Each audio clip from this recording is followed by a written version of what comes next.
नमस्कार विद्यार्थी मित्रांनो, आज आपण या ठिकाणी सिम्युलेशन क्वेश्चन स्टार्ट करणार आहोत. तर स्टार्ट करूया.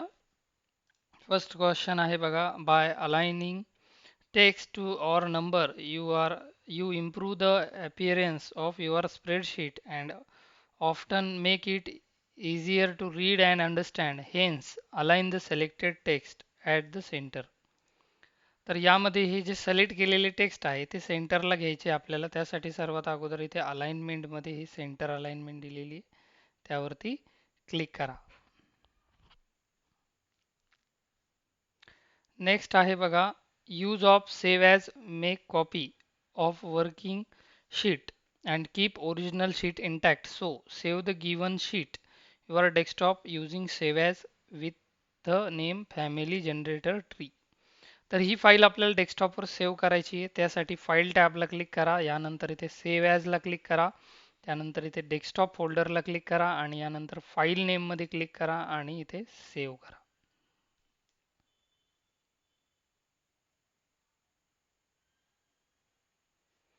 तर या ठिकाणी सेशन मधलेलं आपलं हे सिम्युलेशन क्वेश्चन टेस्ट पूर्ण झाली. आता आपण बघूया सेल पाथ लर्निंग. प्रोसीड करूया. एकूण 5 प्रश्न या सेल पाथ मध्ये आहे. स्टार्ट करूया.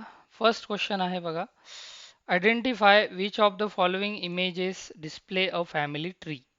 करेक्ट आन्सर आहे याचा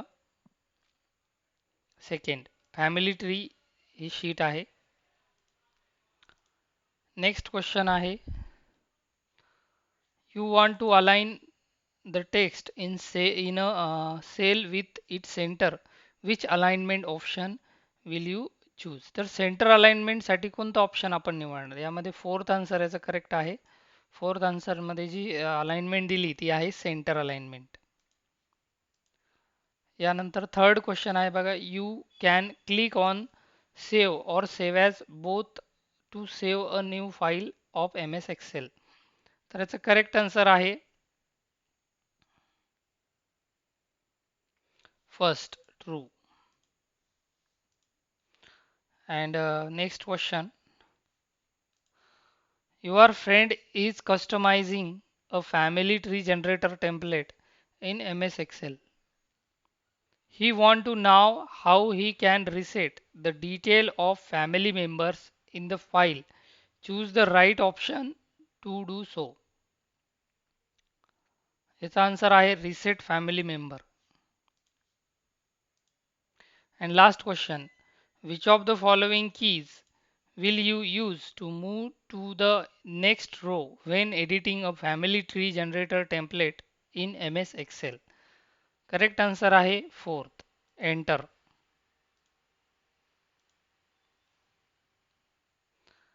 त्यानंतर नेक्स्ट टेस्ट आहे आपली do it your self. Start करूया. प्रॅक्टिकल प्रश्न आहे, महत्त्वाचे आहे, बघूया. In the family tree workbook Excel sheet, delete the tree image and save the file using File tab and Save as.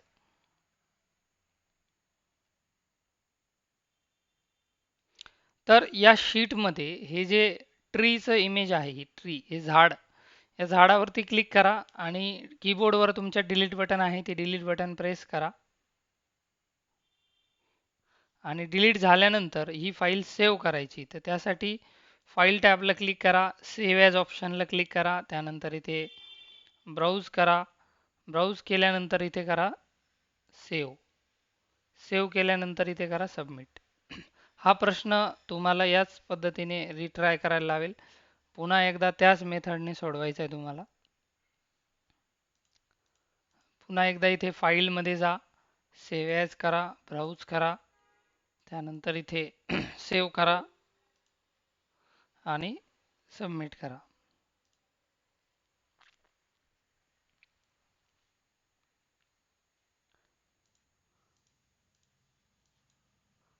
File, save as, browse, yes.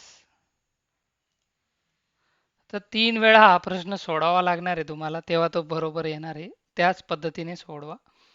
Next question आहे, in the family tree sheet select the text Sutapa and change its text color and standard color red using home tab, font group and font color. तर सुतापा नावाचं जे text आहे त्याचा font colour आपल्याला red करायचा आहे. Simple आहे. या ठिकाणी सुतापा हे टेक्स्ट आहे, याच्यावरती क्लिक करा. या ठिकाणी फॉन्ट कलर दिलेला आहे बघा, इथे फॉन्ट कलर मध्ये जा आणि या रेड कलर वरती क्लिक करा अँड सबमिट करा. नेक्स्ट आहे save the family tree workbook on your desktop with the name family tree generator using file tab and save as. तर फॅमिली ट्री जनरेटर नावाने फाईल सेव्ह करायची तुम्हाला. यासाठी file टॅबवरती click करा, save as ऑप्शनला click करा, त्यानंतर इथे ब्राउज करा. ब्राउज केल्यानंतर इथे टाईप करा फॅमिली ट्री जनरेटर आणि इथे करा सेव्ह. सेव्ह केल्यानंतर इथे करा सबमिट.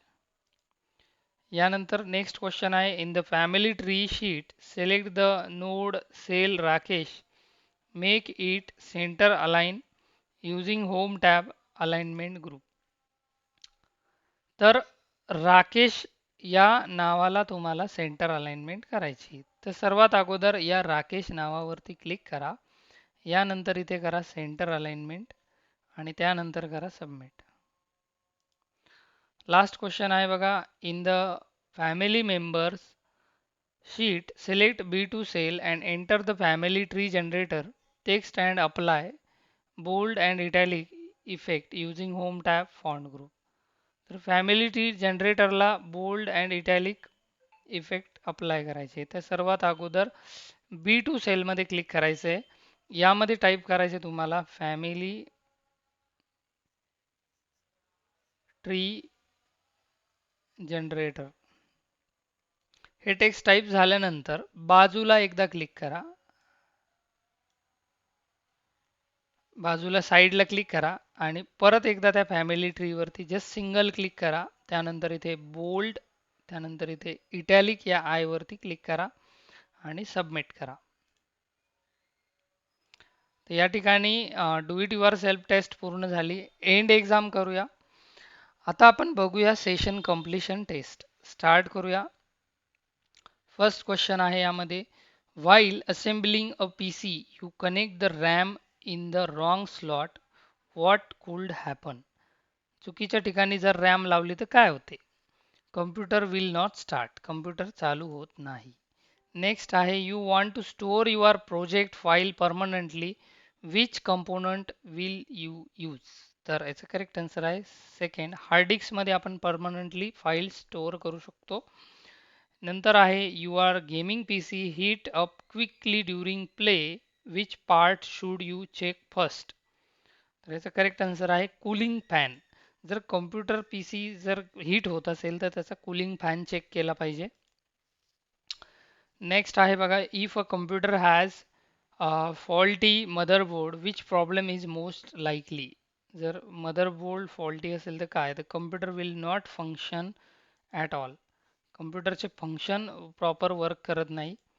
नेक्स्ट आहे why would a technician add extra RAM to a computer. तर करेक्ट आन्सर आहे याचं second, to run more program at the same time. Next question आहे during a system check you find that data disappear after the computer is turn of which type of memory is this. Correct answer आहे याचा second, RAM. And next question, in a computer lab, the teacher asks student to find the part that store the BIOS. Which part is it? तर याचा answer आहे second, ROM. Your class is repairing an old desktop and someone remove the power cable from the SMPS. What will happen? Correct answer आहे याचा second, no component will recover power. Next question, your computer shows no boot device found when starting which part might be faulty. Correct answer आहे याचा second, hard disk. And last question, why does a motherboard have expansion slot? Correct answer आहे second, to add extra component like sound or graphic card. अशा प्रकारे आपलं इथं session 23 चे end taste complete झाली आणि या ठिकाणी सेशन 23 पण पूर्ण झाले. भेटूया आपण पुढच्या व्हिडिओमध्ये.